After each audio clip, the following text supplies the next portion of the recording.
that's the only pole on the other side of the South Pole from Little America. And I think it's quite astonishing that there should be an area as big as that unexplored.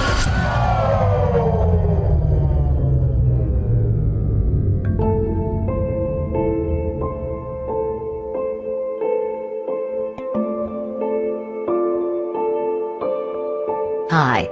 How are you?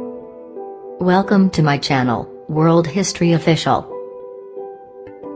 In this video, I would like to discuss about the government and the flat earth.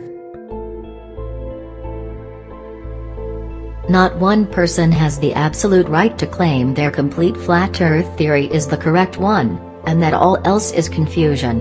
But by working together, individually studying, debating, being open, and creating tangible pieces of work, we can find the truth together. Before I start it, remember to subscribe and hit the bell icon on my channel if you enjoy. And also, share this information to your family, your friends, and everyone. So, here we go.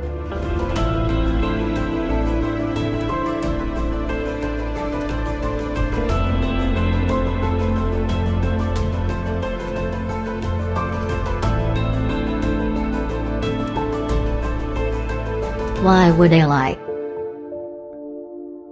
Many people let the 24/7 news cycle guide their thinking.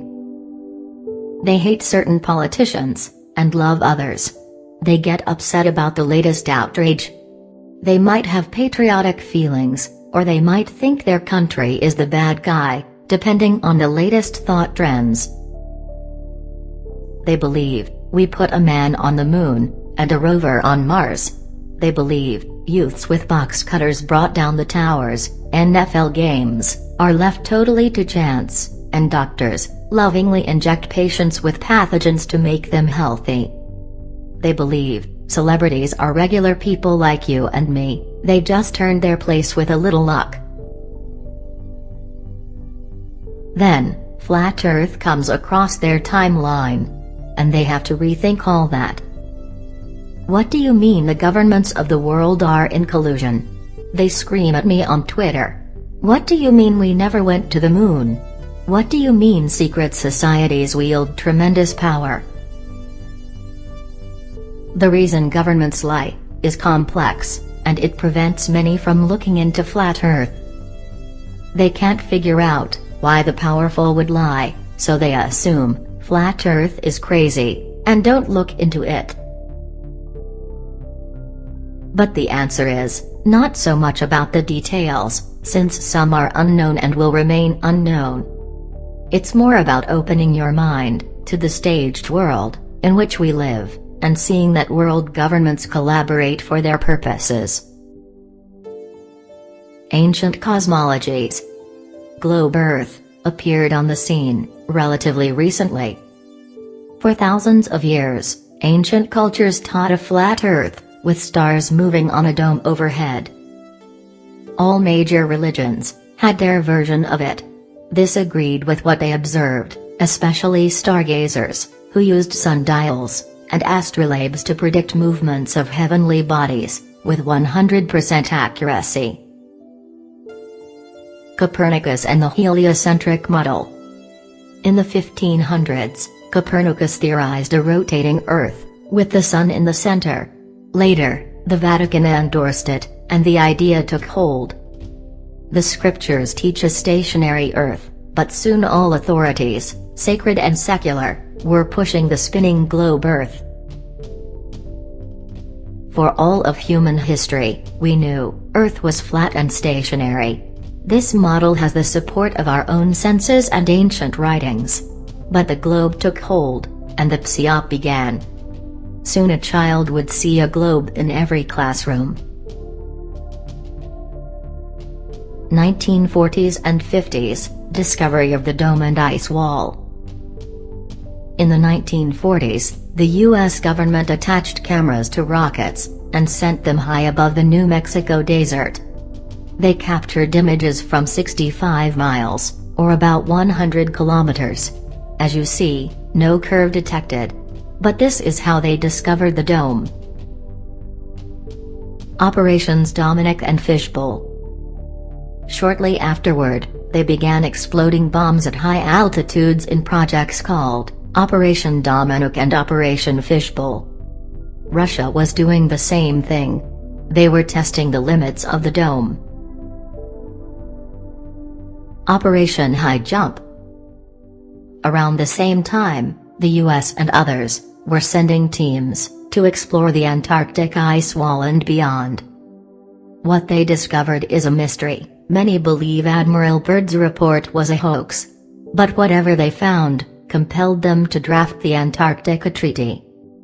All the powerful nations quickly signed the treaty, and they declared Antarctica land for scientific study only. No one can own it, settle it, or use it for any other purpose. Confess the truth, or double down. Having discovered the limits of the earth and sky, the government had a choice to make. Would they tell the truth, or double down? They doubled down, and the space race began. The phony space race. People have a hard time understanding that Russia and the USA were in collusion on the whole space race hoax. Maybe they don't understand how ranks work, how they control the flow of information, so that only the people at the top of the pyramid know the truth. In 1957, Russia claimed to send a dog into orbit. Since it was before the days of public outrage over the fate of an animal, they made no plan for Laika's recovery, and claimed that she died painlessly in space 1 week later. By the way, how did they know it was painless? Before anyone gets upset, Laika probably lived to a ripe old age here on the ground, because Russia never sent anyone anywhere, dog or human. And neither did USA. But, in keeping with Russia's publicity stunts, President Kennedy declared, we'd have a man on the moon by the end of the decade. So in 1969, Nixon sprang into action. He contacted Kubrick, and they faked the moon landing. The moon hoax deserves its own post, but suffice to say it helped drive the narrative of USA's dominance on the world stage. Space generates revenue. Today, space and space exploration is worth billions of dollars. NASA's budget is $18 billion annually. Hollywood and the military-industrial educational complex all participate. The idea of a vast universe invokes fear and aims to keep people living in fear of an asteroid strike or alien invasion.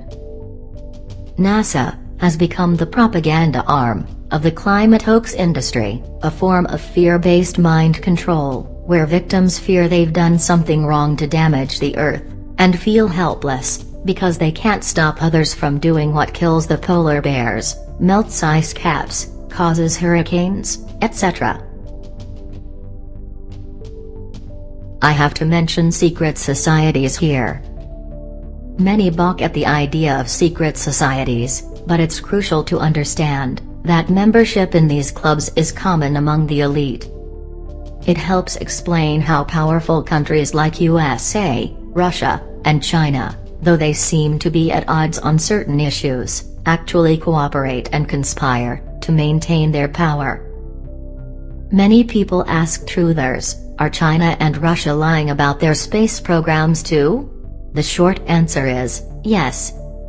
If we know that wickedness dwells in high places, that people in power are willing to lie, cheat and steal, doesn't it follow that the leaders of other nations do this too?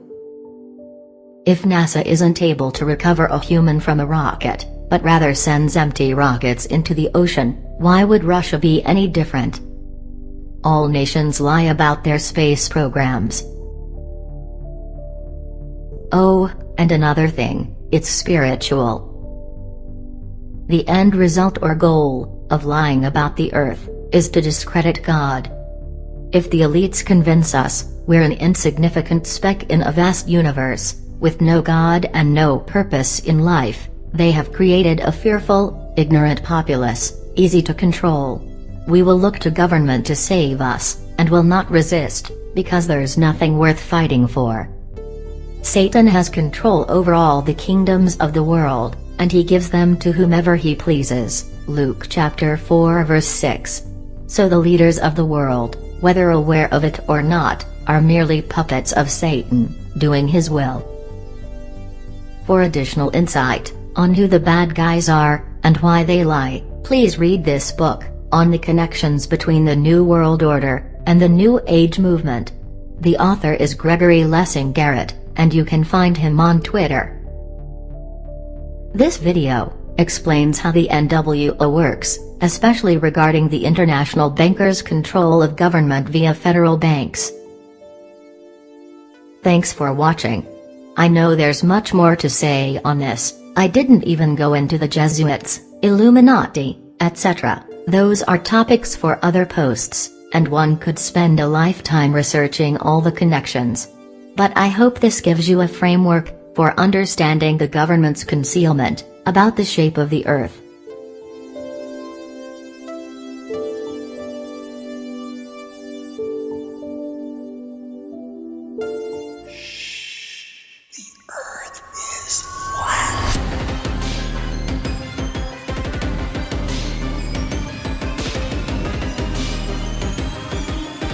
And that's beyond the pole on the other side of the slope from Little Mark. And I think it's quite astonishing that there should be an area as big as that unexplored.